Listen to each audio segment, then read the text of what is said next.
Hello everyone, I'm Mohammad Rahman. Welcome all of you to this presentation on behalf of our team. To give a brief case overview, I would like to say Green Tech Innovations, a mid-sized consumer electronics manufacturer, sources components from global suppliers, including regions with less stringent labor and environmental regulations. Recently, the company faced a public crisis after a report exposed poor working conditions and environmental violations at one of its Southeast Asian suppliers. This scandal damaged Green Tech's reputation, leading to a significant sales decline and loss of investor confidence. In response, CEO Emma Roberts recognized the need for proactive supply chain management and initiated a comprehensive review to ensure the company's practices align with ethical, social, and environmental standards. This case underscores the critical need for supply chain due diligence to mitigate risks and maintain a responsible global operation. The objectives include understanding the importance of due diligence, identifying social and environmental impacts, and developing strategies to improve supply chain practices. Now I will talk about mapping the supply chain. Green takes 6 steps to map their supply chain.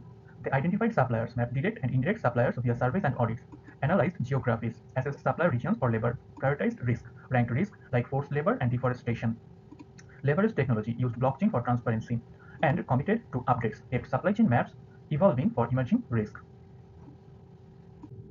Green Tech's key benefits of supply chain mapping.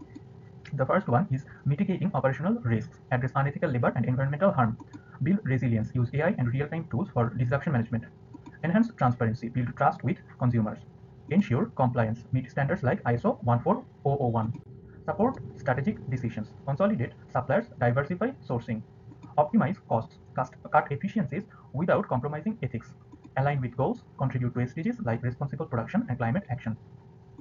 Foster advantage, differentiate with an ethical and sustainable supply chain. The outcome here is resilience, trust, and leadership in sustainable innovation.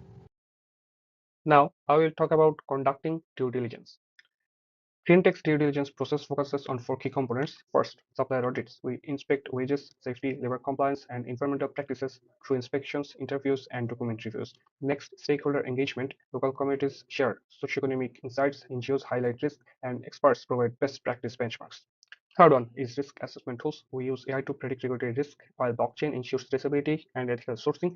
Finally, iterative improvement. We provide feedback and training to suppliers to address gaps and drive continuous compliance improvement. Stakeholder engagement was essential for Green Tech's due diligence. At the community level, we use surveys and interviews to assess socioeconomic and environmental impacts, NGO partnerships, validated audits, and identified risks like pollution or habitat destruction. Expert consultations help benchmark practices and align with global legal standards. We also participated in multi-stakeholder forums to collaborate on ethical supply chain solutions. This approach provided several benefits, including enhanced risk visibility by uncovering hidden issues like labor violations, audit validation for accurate data, and trust building with communities and NGOs. It also helped identify labor law and corruption issues, prevented operational disruptions, boosted our reputation, and ensured alignment with global standards like GRI. So now I'm going to talk about the specific areas Green Tech focus on while assessing social and environmental impacts. The first one is labor practice, where Green Tech ensures fair wages. The second one is environmental management, where Green Tech reduces its carbon footprint and manages waste. The third one is community impact, where Green Tech avoids land grabs and prioritizes community health. Now I'm going to talk about the poor labor practices and environmental mismanagement in the supply chain that can affect a company's reputation and operations. The first one is reputational impacts, where poor labor and environmental practices erode customer trust and investor confidence. The second one is operational impacts, where legal violation leads to fines and supply chain disruptions. Now in Chapter 4, we will focus on the implementation in improving supply chain practices. To address supply chain challenges, GreenTech implemented a comprehensive strategy focused on 5 key measures.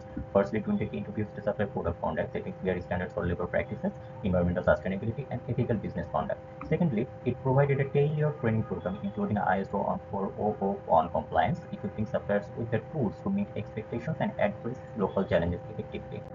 Thirdly, GreenTech established a robust monitoring system using audits, blockchain for traceability, and AI to predict compliance risks, supported by anonymous grievance mechanism. Fourthly, it collaborated with non-compliant suppliers to create a corrective action plan addressing root cause. And finally, GreenTech partnered with industry groups to align with global standards, strengthening its commitment to ethical and sustainable practices. As discussed just earlier, the supplier code of conduct is vital in improving supply chain practices, such as setting a foundation of accountability, enhancing operational efficiency, driving ethical behavior, promoting transparency, building long-term partnerships, risk mitigation, and lastly, driving continuous improvement. Through these 7 steps, a supplier code of conduct helps to create a more efficient, ethical, and sustainable supply chain. So now I'm going to talk about the supply chain due diligence critical for modern businesses. The first one is compliance with global standards. The second one is risk identification and mitigation. The third one is competitive advantage. Then comes operational efficiency and sustainability. The next one is enhanced transparency. Then comes avoidance of reputational damage. And the last one is building resilient supply chain. So now I'm going to talk about what are the potential risks for a company that neglects supply chain due diligence. The first one is reputational risks. For example, unethical practices like child labor or environmental harm can lead to public backlash and consumer boycotts. The second one is legal and regulatory risks. For example, neglecting due diligence invites fines, penalties, and lawsuits. The third one is operational risks like poor labor conditions and non-compliance can disrupt operations. The last one is financial risks like revenue loss from shifting ethical consumers and costly remediation efforts. So in this chapter, we'll shed light on how to balance between cost efficiency and ethics. At first, it can be done by reducing costs through operational efficiency, then comes strategic sourcing, then the collaborative supplier engagement, economies of scale in ethical practices, long-term value creation, innovative product development, and lastly, leveraging consumer willingness to pay. By integrating these strategies, companies can create a supply chain that is both cost efficient and ethically responsible. Investing in ethical supply chain management involves both short-term cost and long-term financial benefits. High cost for ethical suppliers, audit and certification expenses, technology adoption costs all require significant upfront investment. However, investing in ethical practices can improve brand reputation, foster customer loyalty, and boost sales. Ethical companies also attract more investors due to stronger ESG metrics and face lower legal risk. Alongside these two, there are several other implications like cost savings over time, the competitive advantage, higher profit margins, and last but not least, the risk mitigation savings. To conclude this chapter, I would say by investing in ethical supply chains, companies not only minimize risk but also unlock long-term financial value. Now, I will talk about challenges in enforcing standards. Enforcing standards presented several challenges for green tech. First, multi-tier supply chains. The complexity of our supply networks made effective monitoring difficult. Second, weak regulatory environments. In some regions, inadequate enforcement and corruption hindered compliance effort. Third, supply resistance, financial burdens, and conflicting cultural norms created tension with global standards. Fourth one is resource and technological gaps. Fifth one is dynamic and evolving risk. Sixth one is lack of stakeholder engagement. And the last one is high monitoring and compliance cost. Now, I will talk about how can companies overcome these challenges. GreenTech addresses challenges by increasing transparency with blockchain for tracking and audits. We strengthen regulatory partnerships with governments to align with global standards like OECD and ISO 14001. Through supply collaboration, we provided training and resources to ensure ethical practices. We leverage technology like AI for risk prediction and IoT for real-time monitoring. Stakeholder engagement with communities and NGOs enhanced oversight, while proactive risk management and cost reduction through industry initiatives help minimize disruptions. We also adapted standards to respect local norms while ensuring compliance. Now I will talk about the stakeholder engagement. GreenTech's stakeholder engagement benefits: risk identification. Communities reveal environmental and labor risks. Transparency. Blockchain tracks supply chains validated by stakeholders. Ethical compliance ensures alignment with UN principles and ISO 14001. Early violation detection. Workers and unions address labor issues proactively. Continuous improvement. Feedback refines policies and customizes supplier solutions. Partnerships builds trust, loyalty, and reduce disruption through collaboration. Reputation boost. Transparent practices enhance brand credibility with consumers. Local alignment. Regional insights ensure cultural and regulatory sensitivity. Outcome. Ethical and effective supply chain management. Now I will discuss about GreenTech's stakeholder engagement approach. The first one is local communities provided insights on social and environmental impacts. Investors supplied capital with expectations of sustainable returns. Regulatory authorities ensured legal compliance and navigated complex regulations. Industry experts shared trends, emerging risks, and ethical benchmarks.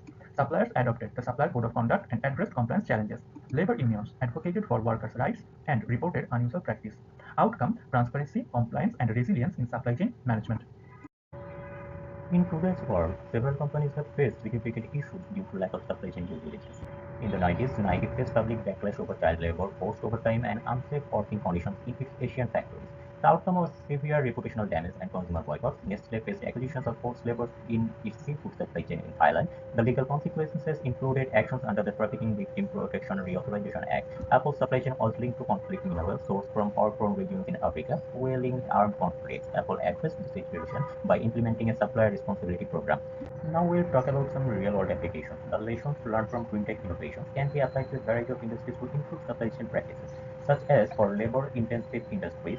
The supplier code of conduct and capacity building program would get good inclusion, while for food and agricultural industry, partnerships and blockchain can ensure traceability and sustainability. But for energy and mining industry, community engagement and environmental assessment can play a vital role. On the other hand, ISO 14001 environmental standards can be crucial for the automotive industry. And last but not the least, appropriate applications of AI-powered tools can guide the pharmaceutical and the tech industry.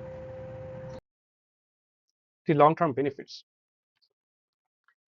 The long-term benefits of due diligence are significant. First, enhanced risk mitigation, help reduce disruptions and ensure compliance with global standards. Second, mitigation of legal risk to ensure compliance with law.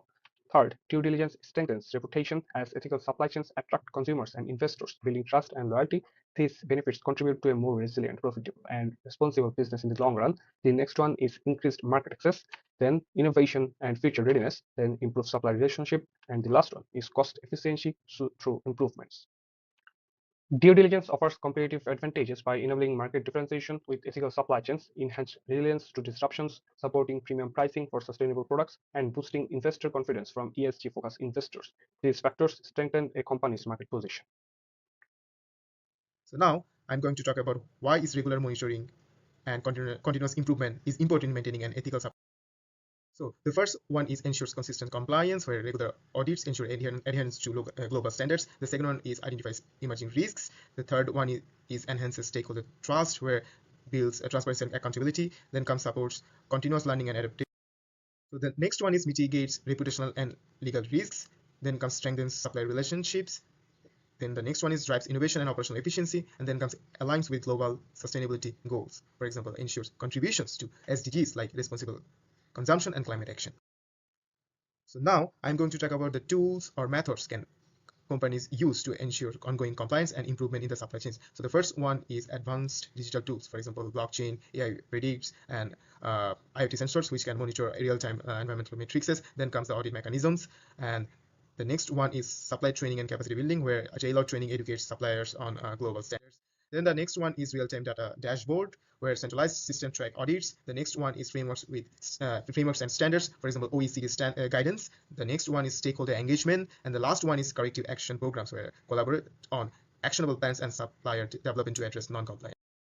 Now, I will discuss about global standards and guidelines. Role of global standards in shaping supply chain. Global standards like OECD due diligence guidance help business address risks in human rights, labor, environment, and corruption, promoting transparency and proactive risk identification. The UN Guiding Principles on Human Rights establish corporate responsibility to protect, respect, and remedy human rights, ensuring ethical practices such as fair wages and safe work conditions. These frameworks integrate into supply chain management by setting clear ethical guidelines, fostering collaboration among governments, NGOs, and businesses, and include stakeholders like workers and communities in governance, reduce regional inconsistencies. Adhering to global standards provides several benefits. First, it enhances market access by meeting regulatory requirements and unlocking premium markets. Second, it reduces risk, mitigating legal and financial liabilities. Third, it strengthens brand reputation, building trust with consumers and investors. Next one is competitive advantage. Next one is long-term sustainability. Last but not least, improved stakeholder relationship. Now I will discuss about the reflective questions.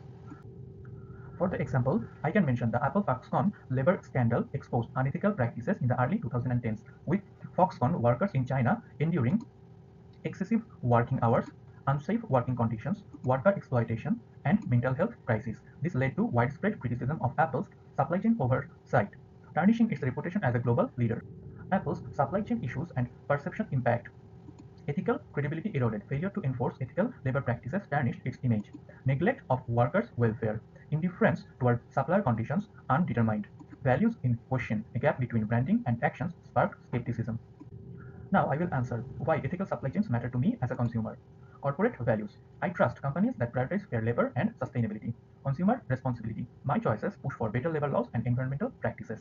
And finally, my purchasing decisions. I'm willing to pay more for ethical products like those from Patagonia and avoid brands with unethical practices such as fast fashion. Now, my approach to ethical purchasing. The first one is personal integrity. I choose products that support workers' rights and sustainability. Preference for transparency. Brands with clear supply chain practices. Avoidance of guilt purchases. I avoid items tied to unethical practices, aiming for positive impact. And long-term investment. I am willing to pay more for ethical products to encourage responsible practices. Having said that, we would like to conclude our presentation. Thank you so much for your patience.